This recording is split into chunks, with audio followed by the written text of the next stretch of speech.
Alrighty. Let's open some new cards. We got the Dungeons of am I saying it? Cirith Gurat. This is the next adventure pack in the Sands of Harad after we just took on the Black Serpent. Tough. Oh my goodness. We've got a Hobbit. I thought that was Frodo, but it is Foco. Bofin. It feels like an SNL or someone who's making fun of Lord of the Rings, trying to figure out a new name for Frodo. It's Folco.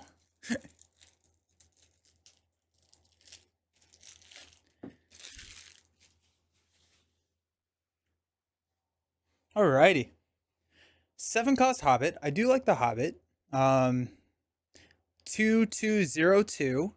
Then they get -1 threat cost for each Hobbit hero you control. That's kind of interesting. I don't actually know how useful that is because how I mean, like, your threat is already so low. I guess if you need to stay super low for like some secrecy to start the game potentially.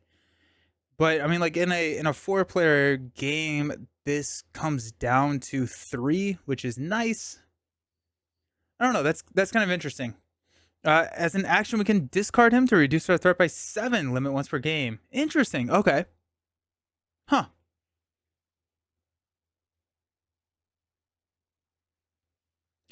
Honestly, he seems better in a non-Hobbit deck. Right? I mean, like, you can use him to discard or to get your threat weighed down. But I feel like there's so many tools that Hobbits already have to reduce their threat that losing a hero for that is okay. But I mean, 7 threat reduction. I don't know. It's kind of interesting. I do like the 2 willpower. The 2 attack is also really nice. Um, and he's effectively a 6 cost, right? But I think I kind of like him more to splash lore. That's interesting. Foco is great for a 2-hero Strider deck. You use your resource to set up and this. Oh, that's sick. That's really cool. Okay, that's fun. That's really fun. Oh, I want to try Strider now. I want to. I think I tried it one time, right? I don't think it went super well.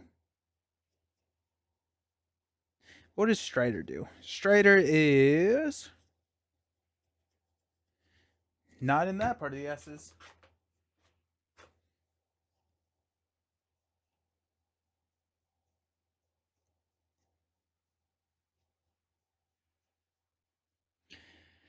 While you control 2 or fewer heroes, attached hero does not exhaust to commit to the quest.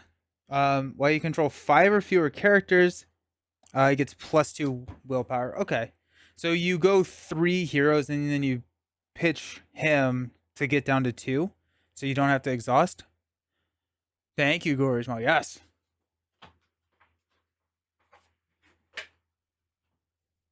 Interesting. Or do you go the. How frequently are you using the 5 or fewer characters version? Kind of interesting. We have Knight of Dale. This is a Dale 4-cost leadership ally, 2213. As an action, we can spend a leadership resource to ready Knight of Dale. Limit once per round. And as a valor action, we can ready Knight of Dale. That's cool. Alrighty. Those are pretty decent stats. Expensive card. Still a pretty expensive card, but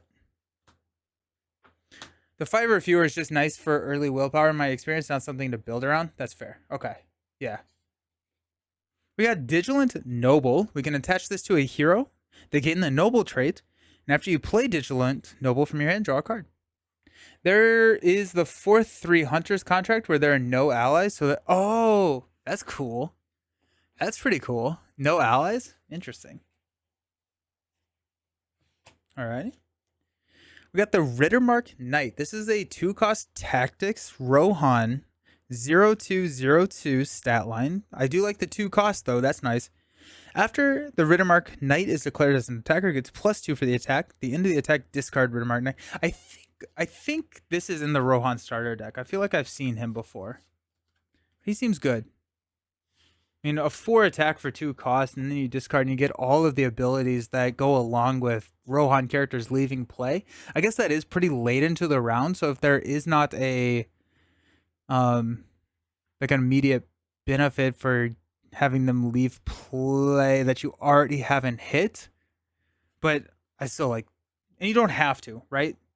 It is a optional response. So worst case scenario, it's a 2 cost ally that attacks for 2, which is good, and it has a point of soak damage. I like it.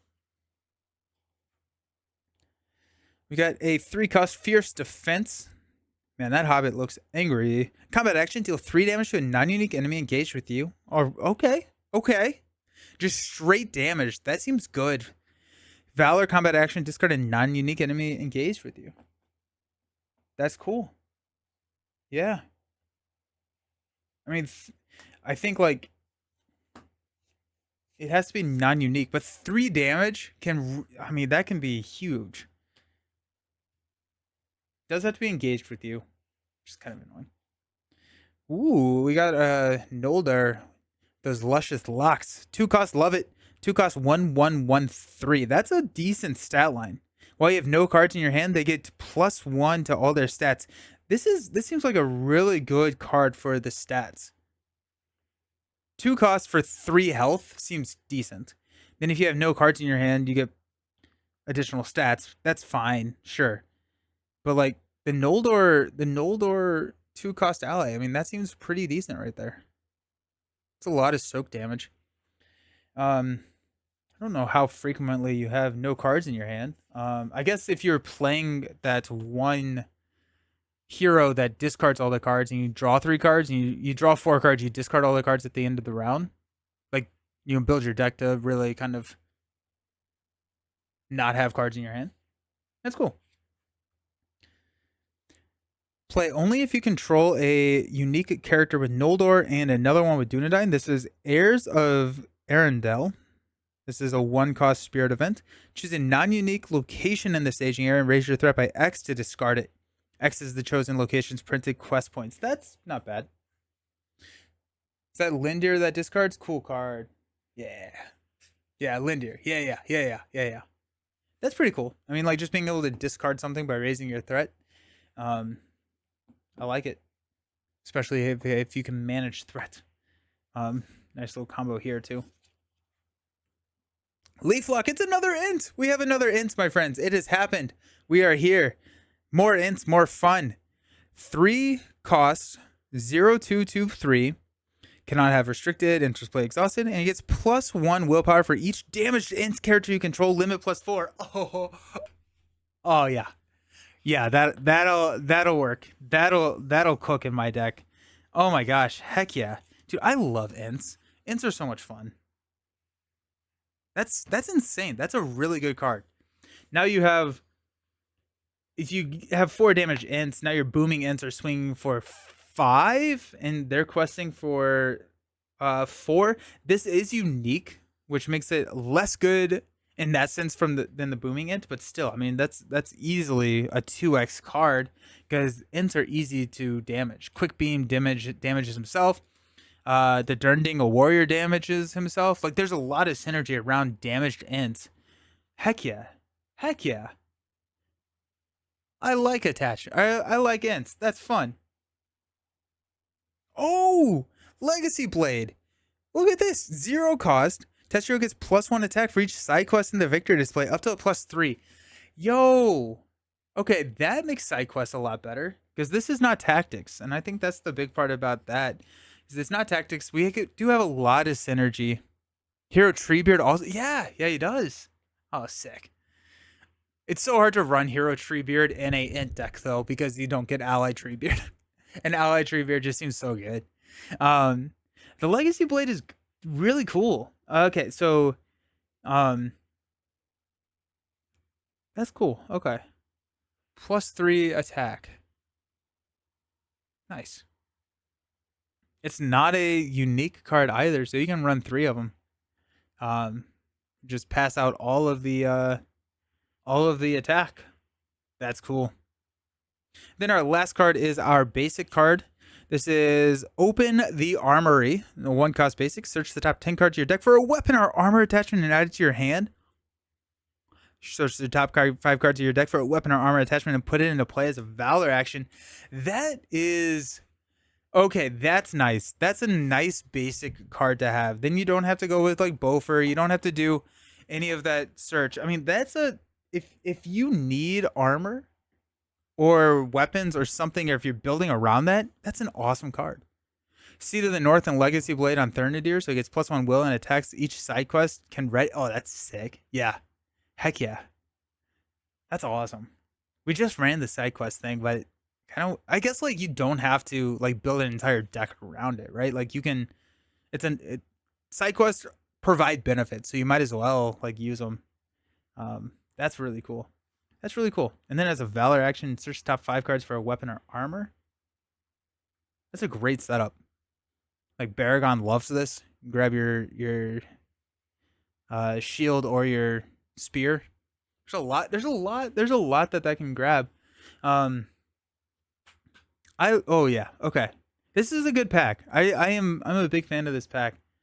A couple of situational cards, but I feel like all in all, just like really solid. Love this, love this, love this. The Hobbit is really cool from the Strider perspective that Jared was talking about. That's pretty fun. Rittermark Knight seems really decent. A lot of like cheap allies. This feels like a really good stat line for a 2-cost ally. It's my least favorite card in the pack. Good stuff. That really cool pack. Really cool pack. Nice. Alrighty. I am going to be back on Friday to continue on in the new Arkham Horror campaign, the Feast of the Hemlock Veil. I'm hoping that Friday goes a little bit better than last Friday did. It was a tough little game for us. But yeah, so we got that, and we will be back with Lord of the Rings next week. Make sure that you're following on YouTube, and I'll post my schedule on the community page just in case anything changes. But appreciate you all. Thanks for hanging out. Looking forward to playing some more Lord of the Rings. See you next time. I hope everyone has a fantastic day. Peace.